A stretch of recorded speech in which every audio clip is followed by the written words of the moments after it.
Assalamualaikum warahmatullahi wabarakatuh. Salam merdeka untuk kita semua. Pada video kali ini kita akan bahas mengenai salah satu materi pelajaran sejarah, yakni peran Indonesia dalam upaya menciptakan perdamaian dunia. Materi mengenai ini nanti bisa kalian dapatkan ketika kalian duduk di kelas 12 untuk mata pelajaran sejarah. Dalam video kali ini kita akan membahas mengenai berbagai peran Indonesia dalam konferensi Asia Afrika, kemudian ada dalam gerakan non-blok, pasukan Garuda, pendirian ASEAN, OKI, deklarasi Juanda, dan Jakarta Informal Meeting. Mari kita bahas materi secara ringkas, lugas, dan semoga jelas. Yang pertama kita bahas mengenai dasar politik luar negeri Indonesia. Nah, politik luar negeri Indonesia itu memiliki prinsip bebas aktif. Ini dicetuskan oleh Muhammad Hatta. Bebas aktif ini yang dimaksud bebas adalah Indonesia tidak terikat dalam blok manapun, sedangkan aktif, Indonesia aktif dalam menjaga perdamaian dunia. Politik luar negeri bebas aktif ini landasan idealnya adalah Pancasila, sedangkan landasan konstitusionalnya adalah UUD 1945. Di sini dalam pembukaan Undang-Undang Dasar terdapat pada alinea pertama dan juga pada alinea keempat dalam pembukaan Undang-Undang Dasar 1945. Ini merupakan dasar politik luar negeri Indonesia, yakni bebas aktif. Yang pertama adalah Konferensi Asia Afrika. Latar belakang dari Konferensi Asia Afrika yakni letaknya berbatasan dan mempunyai sifat-sifat geografis yang sama. Kedua, persamaan nasib, sama-sama dijajah oleh bangsa barat. Yang ketiga, menghadapi persoalan yang sama sebagai negara yang baru merdeka, antara lain kemiskinan, kemudian masalah pendidikan, masalah lapangan kerja, dan lain sebagainya.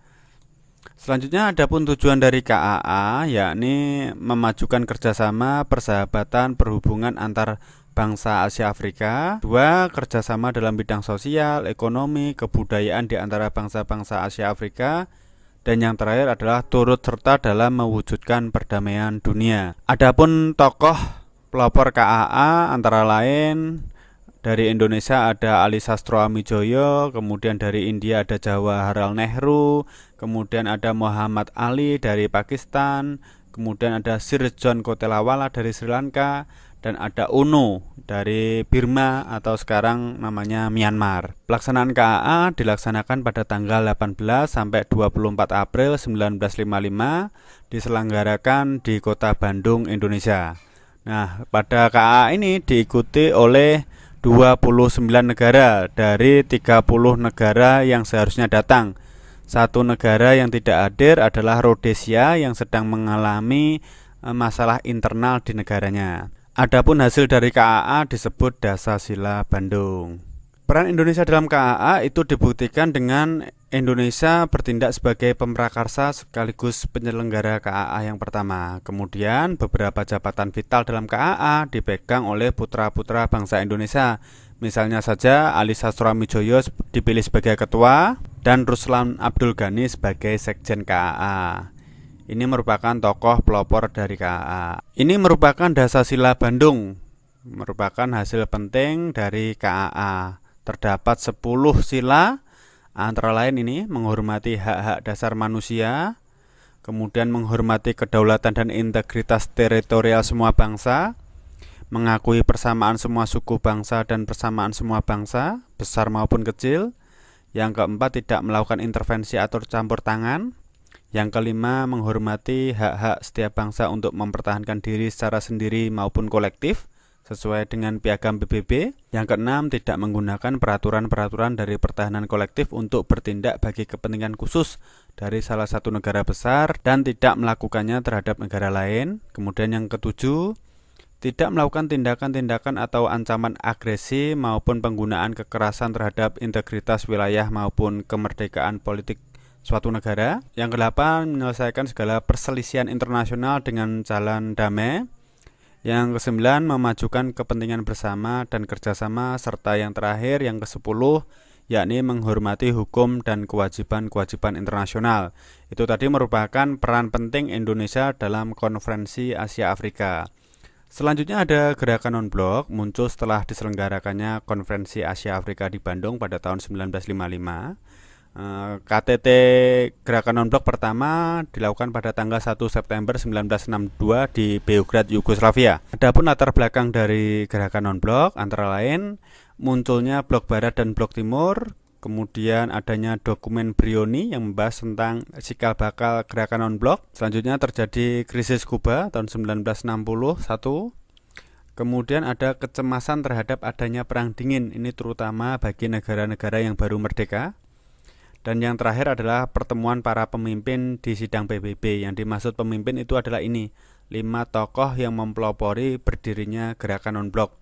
Ada yang pertama adalah Joseph Broz Tito dari Yugoslavia, kemudian ada Presiden Soekarno dari Indonesia, ada Gamal Abdel Nasser dari Mesir, kemudian ada Kwame Nkrumah dari Ghana, dan ada Pandit Jawaharlal Nehru dari India. Selanjutnya peran serta Indonesia dalam gerakan non-blok sendiri, yakni sebagai salah satu negara pamrakarsa. Kemudian sebagai salah satu negara pengundang pada konferensi tingkat tinggi GNB yang pertama, pernah menjadi ketua GNB pada tahun 1992 sampai 1995. Pada saat itu Indonesia menjadi tuan rumah penyelenggara KTT ke-10 GNB di Jakarta. Jadi GNB ini merupakan organisasi global yang unik karena hanya ada ketua. Ketuanya adalah pemimpin dari negara yang menjadi tuan rumah GNB. Selanjutnya Indonesia juga turut memecahkan masalah-masalah dunia berdasarkan perdamaian dunia, memperjuangkan hak asasi manusia dan tata ekonomi dunia yang berdasarkan pada asas keadilan. Ini merupakan peran serta Indonesia dalam gerakan non-blok. Selanjutnya Indonesia juga turut dalam pengiriman pasukan Garuda di bawah naungan bendera pasukan PBB. Kontingen Garuda ini berada di dalam pasukan PBB. Nah, Indonesia sering sekali mengirim pasukannya dalam pasukan PBB. Ini hanya beberapa contohnya saja. Yang pertama adalah kontingen Garuda kedua tahun 1960 dalam pasukan PBB yang namanya UNOK dengan tujuan negara Kongo. Kemudian kontingen Garuda keempat tahun 1973 dalam pasukan PBB ICCS untuk konflik Vietnam. Kemudian ada kontingen Garuda ke-6 1973 masuk dalam pasukan PBB namanya UNEF untuk wilayah Timur Tengah. Kemudian ada kontingen Garuda atau Konga ke-9 pada tahun 1988 di bawah pasukan PBB yang namanya UNIMOK. Negara tujuannya adalah perang Irak dan Iran. Kemudian ada kontingen Garuda ke-10 tahun 1989 di bawah naungan bendera pasukan PBB UNTAK untuk negara Namibia. Kemudian ada kontingen Garuda ke-11 tahun 1992 di bawah bendera pasukan PBB UNICOM untuk perang Irak dan Kuwait. Kemudian ada kontingen Garuda ke-12 tahun 1992 dalam naungan bendera PBB, pasukan PBB-nya yakni UNTAK untuk negara konflik Kamboja. Kemudian kontingen ke-14 tahun 1993 UNPROFOR untuk konflik di bekas Yugoslavia, yakni konflik di Bosnia Herzegovina. Ini merupakan turut serta Indonesia dalam menjaga perdamaian dunia dengan mengirimkan pasukan Garuda atau kontingen Garuda di dalam pasukan PBB. Selanjutnya ada ASEAN, Association of Southeast Asian Nations, atau dalam bahasa Indonesianya adalah Perbara, Persatuan Bangsa-Bangsa Asia Tenggara. Ini merupakan organisasi regional untuk kawasan Asia Tenggara. Bekerja sama dalam bidang ekonomi, sosial, dan budaya. Ini didasarkan pada Deklarasi Bangkok tanggal 8 Agustus 1967. Adapun tujuan dari ASEAN antara lain meningkatkan ekonomi, sosial, dan kebudayaan kawasan Asia Tenggara, kemudian meningkatkan perdamaian dan stabilitas keamanan di kawasan Asia Tenggara. Tujuan lainnya adalah meningkatkan kerjasama dalam bidang ekonomi, sosial, budaya, teknologi, dan ilmu pengetahuan bagi negara-negara anggota ASEAN, mengadakan kerjasama dalam bidang pertanian, industri, perdagangan, dan komunikasi, serta menyediakan fasilitas latihan dan penelitian bagi negara-negara di kawasan Asia Tenggara. Ini merupakan pelopor dari ASEAN. Dari Indonesia ada namanya Adam Malik, dari Malaysia ada namanya Tun Abdul Razak, dari Singapura ada S. Raja Ratnam, dari Thailand ada namanya Tanakoman, dan dari Filipina ada namanya Narcisco Ramos. Adapun peran Indonesia dalam ASEAN antara lain sebagai negara pemprakarsa berdirinya ASEAN, yakni ada Malik sebagai wakil Indonesia dalam Deklarasi Bangkok, kemudian sebagai penyelenggara KTT 1 dan 9 yaitu di Bali, sebagai tempat kedudukan sekretariat tetap yakni di Jakarta, kemudian turut menyelesaikan pertikaian antar bangsa atau negara di kawasan ASEAN. Selanjutnya mendukung kesepakatan bahwa wilayah Asia Tenggara sebagai daerah yang bebas, damai, netral atau zona of peace, freedom and neutrality, ZOFPAN. Selanjutnya adalah menyelenggarakan Jakarta Informal Meeting untuk meredakan konflik di Kamboja. Ini merupakan peran Indonesia dalam organisasi regional ASEAN. Selanjutnya peran Indonesia dalam organisasi konferensi Islam atau OKI. OKI ini sejarahnya diawali dari pembakaran Masjidil Aqsa tahun 1969 yang dilakukan oleh Israel. Kemudian raja dari Maroko yakni Raja Hasan II atau Raja Hussein II dan juga Raja Faisal dari Arab Saudi mempelopori berdirinya OKI. Ini didasarkan pada pertemuan 22 sampai 25 September 1969 di Rabat, Maroko yang menghasilkan yang namanya Deklarasi Rabat. Hasilnya ini mengutuk pembakaran Masjidil Aqsa oleh Israel, menuntut penarikan tentara Israel dari seluruh Arab yang didudukinya, dan menuntut dikembalikannya kota Yerusalem sebagaimana sebelum tahun 1967.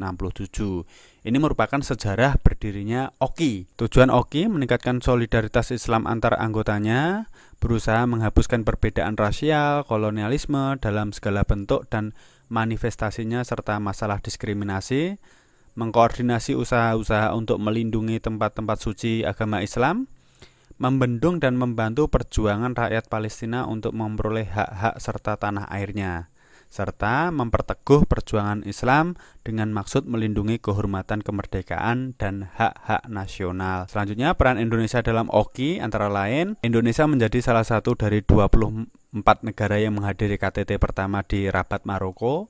Kemudian Indonesia mempelopori gagasan perlunya tata informasi baru dunia Islam, juga sebagai ketua Komite of SIK yang berupaya menyelesaikan konflik di Filipina antara pemerintah Filipina dengan suku Moro yang mayoritas yang beragama Islam. Kemudian tuan rumah konferensi tingkat menteri KTT ke-24 di Jakarta, serta tuan rumah konferensi tingkat tinggi luar biasa OKI tahun 2016. Ini merupakan peran Indonesia dalam organisasi konferensi Islam. Selanjutnya ada Deklarasi Juanda. Ini dicetuskan oleh Juanda, salah satu Perdana Menteri pada masa demokrasi liberal. Ini deklarasinya terjadi pada tanggal 13 Desember 1957. Yang nanti 13 Desember ini kita peringati sebagai Hari Nusantara. Deklarasi Juanda itu mengenai batas-batas laut didasarkan pada prinsip Archipelago States. Tujuan dari Deklarasi Juanda dapat dibagi menjadi 3 bagian. Yang pertama adalah mewujudkan bentuk wilayah negara kesatuan Republik Indonesia yang utuh dan bulat, menentukan batas-batas wilayah yang jelas dari Republik Indonesia sesuai dengan prinsip negara kepulauan.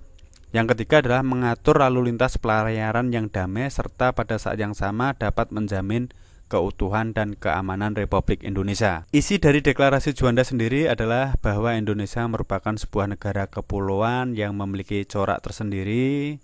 Yang kedua, bahwa sejak dahulu kala Kepulauan Nusantara ini merupakan satu kesatuan yang tidak dapat dipisahkan.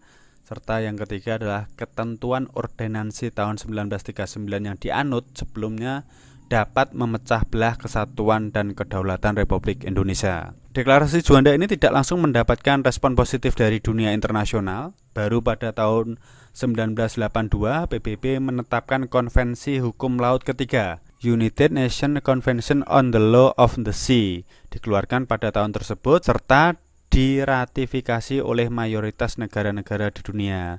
Keputusan ini diratifikasi Indonesia dalam Undang-Undang Nomor 17 Tahun 1985 tentang pengesahan UNCLOS 8 1982. Adanya Deklarasi Juanda ini merupakan peranan besar Indonesia dalam mewujudkan sebuah konvensi hukum laut yang disepakati dunia, memberikan ketegasan serta kejelasan dalam urusan laut yang sangat penting bagi negara kepulauan seperti Indonesia. Selanjutnya ada Jakarta Informal Meeting atau JIM. JIM ini merupakan salah satu peran Indonesia dalam rangka melakukan perdamaian di negara Kamboja, yang saat itu Kamboja sedang mengalami konfliknya sangat rumit dikarenakan banyak sekali negara yang terlibat. Ini diprakarsai oleh Menteri Luar Negeri Indonesia yakni Ali Alatas. JIM 1 dilaksanakan di Bogor pada tanggal 25 sampai 28 Juli 1988 dan JIM 2 di Jakarta pada tanggal 19 sampai 21 Februari 1989. Adapun hasil dari JIM adalah pertama, penarikan pasukan Vietnam dari Kamboja. Yang kedua, akan dibentuk pemerintahan yang mengikut sertakan keempat kelompok yang bertikai di Kamboja. Ini merupakan hasil dari JIM yang nanti ditindaklanjuti pada Perjanjian Paris yang dilaksanakan pada tanggal 23 Oktober 1991. Itu tadi merupakan berbagai peranan Indonesia dalam upaya menciptakan perdamaian dunia. Semoga materinya bermanfaat. Mohon maaf apabila ada kesalahan. Wassalamualaikum warahmatullahi wabarakatuh.